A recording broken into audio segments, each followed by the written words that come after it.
ډیرو محترمو مسلمانانو، عزتمندو، قدرمندو، تاسو وظایف په مینه نه ګورئ، نو موږ هم هغه مینه اوس هغه رنګې نه ده.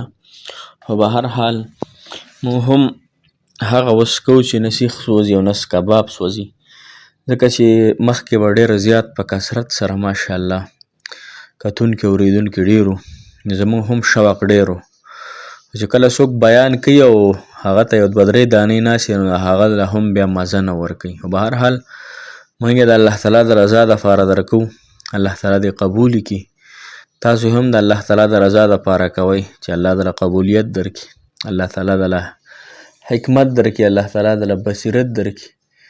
زمونږ او ستاسو دا محبت دا چې د الله تعالی د رضا دپاره وي، ځکه که الله تعالی رضا نه وي نو بیا به هسې بې سمه او تاسو بیا دغه کیږو. لهذا زما او ستاسو محبت چې الله تعالی د رضا نو نن دا وظیفه د آیت الکرسی یو ځل وکړئ انشاءالله چې الله تعالی مو حاجتونه پوره کړي.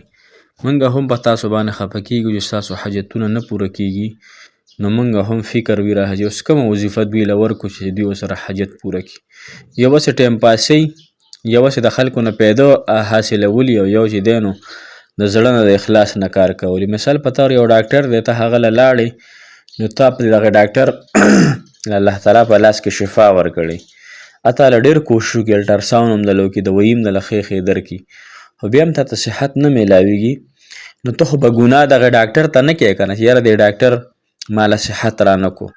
ډاکټر خو خواري کړې ده، تا له دوایي هم ښه درکړې ده، ښه کپنیانو والا، تیز چیک اپ هم ښه کړی، ستا الټراساونډ هم ښه کړی، لیکن اوس خو صحت ورکول او صحت نه ورکول دا خو د الله تعالی کار دی.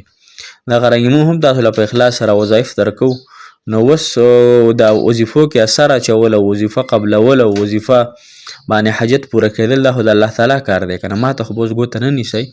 لهذا دا په اخلاص سره وظایف در کوم، الله تعالی دې قبول کړي.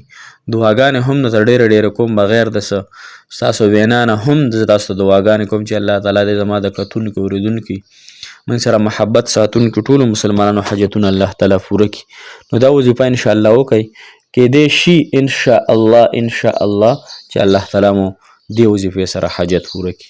السلام علیکم ورحمة الله وبرکاته. ډېرو معزز و محترم او قابل قدر مسلمانان وروڼو خویندو، هغه مسافر کم چې بهر وطنونو کې د الله تعالی د ټولو مسافرو حامي او ناصر مددګار شي. الله تعالی دې تمامو ترسرو زنانه او نارینه او تمام حاجتونه پوره کړي. محترم مسلمانانو، نن زمونږ ډېره بالکل اسانه وظیفه ده د آیت الکرسی. آیت الکرسی یو بهترین آیات دی، ډېر زیات بهترین دی، ډېر زیات پاورفل دی د حاجتونو دپاره هم. علماو په دې کې یو درې خبرې فرمایلي دي، یو درې یعنې په دریو طریقو سره د آیت الکرسی وظیفه تاسو کولی شئ. لومبنۍ طریقه، د هر فرض منفس یو مرتبه آیت الکرسی ویل، یا چې څوک وایي د ده او د جنت په منځ کې صرف فرده حایل صرف مرګ دی، چې دی تاسو مثال په طور روزانه د هر فرض منفس آیت الکرسی وایي، تاسو له کله هم مرګ راغی فورا به جنت ته ځئ. دا د حدیث مبارک او الفاظ مفهوم مې ته بیان کو. دویم نمبر، علماو ذکر کړي چې څوک د حروف په تعداد سره د آیت الکرسی وظیفه وکړي 80 مرتبه، کم مشکل دی وي، کم حاجت دی وي او د هغې دپاره دې وکړه، نو انشاءالله چې الله تعالی به دې ورسره دا حاجت او دا مشکل اسان کړي. 80 مرتبه کم ټایم کې کولی شي، کم ساعت کې کولی شي، په اخلاص او په یقین او په توجه په دهان سره وکړه چې الله تعالی زما حاجت ورسره پوره کړي.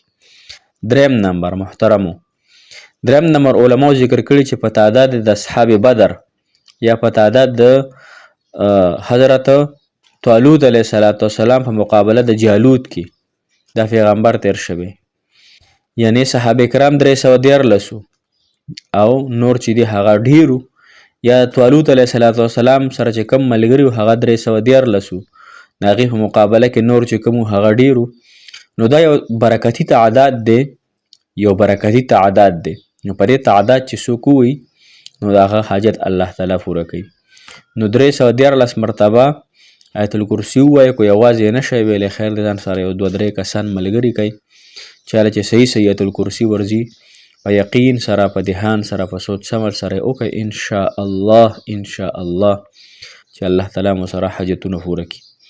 موږ ته هم ډېره دعاګانې کوي، موږ تاسو ته ډېره دعاګانې کوو. موږ ته بغیر د لالچه دعاګانې کوو، تاسو هم راته بغیر لالچه دعاګانې کوئ. الله تعالی د تاسو له جنتونه درکړي. تاسو ما ته دعا کوئ چې الله تعالی ما له جنت راکړي. موږ له هم د الله تعالی دنیا او د آخرت خوشحالۍ راکړي. تاسو له هم الله تعالی دنیا او آخرت خوشحالۍ درکړي. دنیا خوشحالیانې عارضي دي، د دنیا زندگی عارضي ده، د دنیا زندگی له دوکې نه ډکه ده. په دې باندې هیڅ باور مه کوئ. خپل الله سره، خپل رب سره، خپل نیک اعمالو سره محبت ساتئ چې دا به موږ په قبر کې په کار راځي. ګناهونو نه ځان ساتئ. الله تعالی مو دنیا هم ښایسته که آخرت هم. موږ ته هم دعاګانې کوي. تاسو ته به کوم جزاک الله خیر، احسن الجزا فی الدنیا والآخرة.